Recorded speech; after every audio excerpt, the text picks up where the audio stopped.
ये कहानी कानपुर नामक गांव में कामिनी और रेशमा नाम की दो सहेलियों से शुरू होती है। दोनों की दोस्ती बचपन से थी। अरे कहाँ लेकर जा रही हो?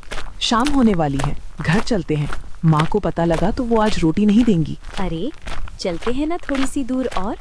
कुछ ही दिनों में तेरा विवाह है, उससे पहले कुछ दिन और मेरे साथ फूल तोड़ ले। उसके बाद तू तो अपने ससुराल चली ही जाएगी। कितने फूल हैं यहाँ, इनको तोड़ ले। कहीं और जाने की क्या जरूरत है? नहीं, मुझे इससे भी सुंदर फूल चाहिए। बस थोड़ा सा और आगे चल, उसके बाद पक्का घर चलेंगे। कामिनी ने रेशमा की बात मान ली। वो उसकी सारी बातें मानती थी, आंखें बंद करके यकीन जो करती थी उस पर। वो धीरे धीरे आगे बढ़ने लगी। कामिनी जैसे ही आगे बढ़ती जा रही थी, आसमान का रंग गहराता जा रहा था, जैसे ही आसमान उसको रोकने की कोशिश कर रहा हो। परंतु कामिनी इस बात से अनजान थी। रेशमा जो उसके साथ आगे बढ़े जा रही थी, उसके दिल में एक अजीब सी खुशी थी। आज वो होगा जिसका अंदाजा कामिनी ने कभी नहीं लगाया होगा। चलते चलते वो एक ऐसी जगह पहुंच गई जहां बहुत सारे काले फूल थे। उन फूलों को देखकर एक अजीब सी बेचैनी कामिनी के मन में होने लगी। रेशमा, मेरी दादी कहती हैं काले फूल इस धरती पर सिर्फ एक जगह मिलते हैं, और वो जगह एक मनहूस जगह होती है, दुनिया के 7वें तबके पे जाके रुकती है। मुझे लगता है ये वही जगह है जहाँ से दुनिया का 7वां तबका शुरू होता है। मेरी तो समझ नहीं आया, आखिर हम यहाँ कैसे पहुँच गए? हम यहाँ से चलते हैं, मुझे बहुत डर लग रहा है। रेशमा ने तिरछी नजरों से उसको देखा और अपनी कमर से बंधी पोटली से एक खाक निकाली। उस खाक को कामिनी की तरफ उड़ाया, जिससे कामिनी की पूरी दुनिया ही घूम गई। देखते ही देखते एक पीली रोशनी कामिनी के शरीर से निकलने लगी और कुछ ही पल में वो भी एक काले फूल में बदल गई। कामिनी को फूल में बदलते देख रेशमा जोर जोर से हंसने लगी। आज मेरी 7 साल की तपस्या पूरी हुई। अब से मैं वो ही करूंगी जो मुझे बहुत पहले करना चाहिए था। आज के बाद सब मेरी मर्जी से होगा। कामिनी ने मेरी जिंदगी उजाड़ रखी थी, अब समय आ गया है वो सब छीन लेने का जिस पे सिर्फ मेरा हक है। ये सोचते हुए वो गांव की ओर चल दी। रेशमा के ये सब करते एक इंसान पेड़ के पीछे से छुपकर ये सब देख रहा था। रेशमा के जाने के बाद वो पेड़ से बाहर आया और डरी हुई आवाज में कहा, हे ऊपर वाले, ये क्या हो गया? मैंने तो सोचा भी नहीं था कि कोई इंसान ऐसा भी कर सकता है। हे भगवान, ये दोनों तो गांव की सबसे अच्छी और पक्की सहेलियां थीं। मुझे जल्द से जल्द ये बात गांव वालों को बतानी होगी। कामिनी बेटी एक बहुत ही समझदार और नेक लड़की है, उसके साथ ऐसा नहीं होना चाहिए था। नहीं नहीं, मुझे कैसे भी करके कामिनी को इस 7वें तबके से बाहर निकालना ही होगा। उसने एक पल के लिए सोचा। वो आगे बढ़ा, उसने फूल तोड़ने के लिए हाथ बढ़ाया।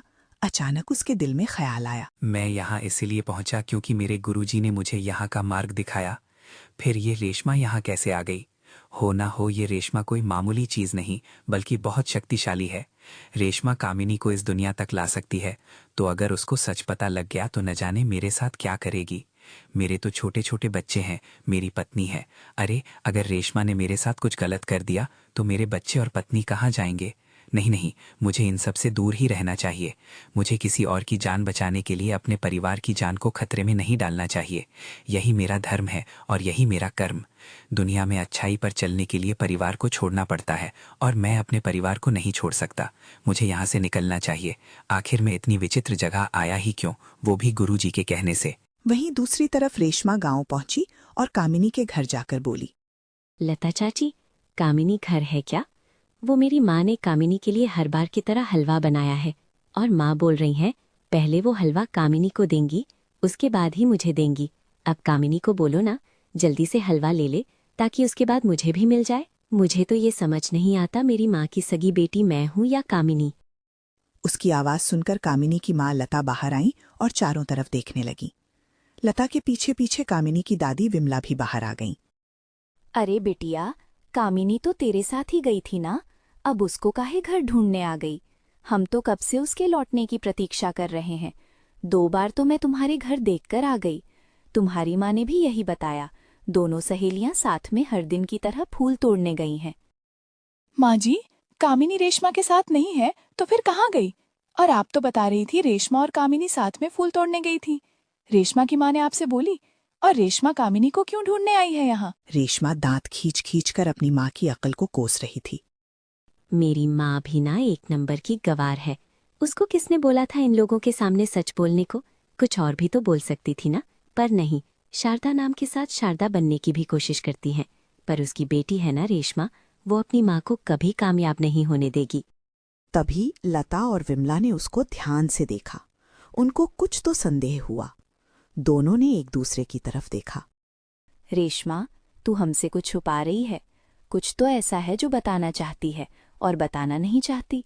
वैसे तो हम जानते हैं तू अपनी सहेली के लिए एक मिसाल है, कभी उसकी बात किसी को नहीं बताएगी, परंतु हम भी तेरे अपने ही तो हैं। बता, क्या कामिनी पराग से मिलने गई है? नहीं माँ जी, वो पराग से मिल नहीं सकती। आपको तो पता है उसने मेरी कसम खाई है, वो विवाह करने से पहले उससे नहीं मिलेगी। और मेरी बेटी अपनी माँ की कसम कभी छूटी ही नहीं खाती। आप ये ख्याल दिल से निकाल दीजिए। तो फिर गई कहाँ कामिनी? शाम होने लगी है, मुझे चिंता हो रही है। अब तक एक सुकून था कि कामिनी रेशमा के साथ है, तो कोई चिंता की बात नहीं। रेशमा अपनी जान पर खेल जाएगी, परंतु कामिनी को कुछ नहीं होने देगी। अब रेशमा सामने है, तो कामिनी कहाँ गई? रेशमा न जाने कब से चुप थी। वो सोच ही रही थी क्या बोले इन लोगों को। फिर उसके दिल में मक्कारी आ गई। उसने उदास सा चेहरा बनाया, जैसे उसके दिल में बहुत दर्द उमड़ आया हो। क्यों इतना सोच रही है इन लोगों के बारे में? इनको जो बोल देगी वो मान लेंगे, और इनके दुख में अब शामिल होने का समय है। उसने लंबी सांस खींची और बोली, दादी, लता चाची, क्या बताऊं, कामिनी आज फूल तोड़ने गई जरूर थी मेरे साथ, परंतु बीच में ना मेरे पेट में दर्द हो गया। मैं घर आ गई। वो मुझे बोल रही थी जल्दी लौट आएगी, परंतु आई नहीं अभी तक। अब मेरा दिल बहुत घबरा रहा है, कहीं वो किसी मुसीबत में ना हो। मुझे उसको अकेला छोड़कर आना ही नहीं चाहिए था। ये क्या बोल रही है बेटा? उसको अकेला क्यों छोड़ आई? तेरे पेट में दर्द था तो उसको भी साथ ले आती। माँ जी, चलिए ना कामिनी को ढूंढने चलते हैं। इतनी देर तो वो कभी नहीं लगाती। तू अकेले कहाँ जाएगी बहू? एक काम कर, पराग को बुला ले उसके घर से। उसको पता लगेगा ना उसकी होने वाली पत्नी घर से गायब है और उसको किसी ने बताया भी नहीं, तो वो गुस्सा हो जाएगा। अब वो इस घर का होने वाला दामाद है, उसका भी पूरा हक है इस घर के सुख दुख में। हाँ माँ जी, आप घर पे ही रहिए, मैं जा रही हूँ पराग को लेके। और कामिनी घर लौट आए तो उसको भोजन करा देना। मेरी बेटी न जाने कब से भूखी प्यासी होगी। दिन भर चुन चुन कर फूल तोड़कर लाती है ताकि घर चल सके। आज फूल के साथ खुद भी नहीं लौटी। अब ऊपर वाला ही जाने की कहाँ होगी, किस हाल में होगी। उसकी बेचैनी देखकर रेशमा को बड़ा सुख मिला। फिर उसके दिल में पराग का ख्याल आया, क्योंकि अब लता चाची के कदम पराग के घर की ओर थे। रेशमा भागकर उनके सामने आकर खड़ी हो गई। चाची, आपको क्या लगा कामिनी घर से गायब हो जाएगी और मुझे फर्क नहीं पड़ेगा? आप अकेले कैसे जा सकती हो? आप रुको, मैं भी आपके साथ चलती हूँ। लता ने हाँ में सिर हिलाया तो रेशमा की जान में जान आई। उसने मन में सोचा, आप कामिनी तक तो कभी नहीं पहुंच पाएंगी, ये मेरा वादा है आपसे। अब पराग भी मेरा और उसका प्रेम भी मेरा। पूरे 7 साल प्रतीक्षा की है मैंने अपने प्रेम से विवाह करने के लिए। और जब वो प्रेम पूरा होने वाला था, कामिनी उसके साथ मंडप में बैठने की तैयारी कर बैठी। कामिनी, तूने कैसे सोच लिया मेरी मांग सुनी करके तू खुश रहेगी और मैं तुझे रहने दूंगी? नहीं, इतना बड़ा दिल नहीं है मेरा। चलते चलते वो मन ही मन सोचे जा रही थी। एक अजीब सा सुकून उसके मन में था। कुछ ही देर बाद वो पराग के घर के बाहर पहुंचे। पराग बाहर से अंदर घर की ओर ही जा रहा था। लता और रेशमा को अपने घर की ओर आता देख वो उनके पास आया और बोला, रात होने को है और आप दोनों यहाँ? सब ठीक तो है ना? रेशमा रोज यहाँ आती है क्योंकि कामिनी मेरे लिए बहुत सुंदर सुंदर फूल तोड़कर लाती है, और रेशमा के हाथ से ही वो मुझे भिजवाती थी, क्योंकि आप लोगों ने विवाह से पहले मिलने से मना जो किया था।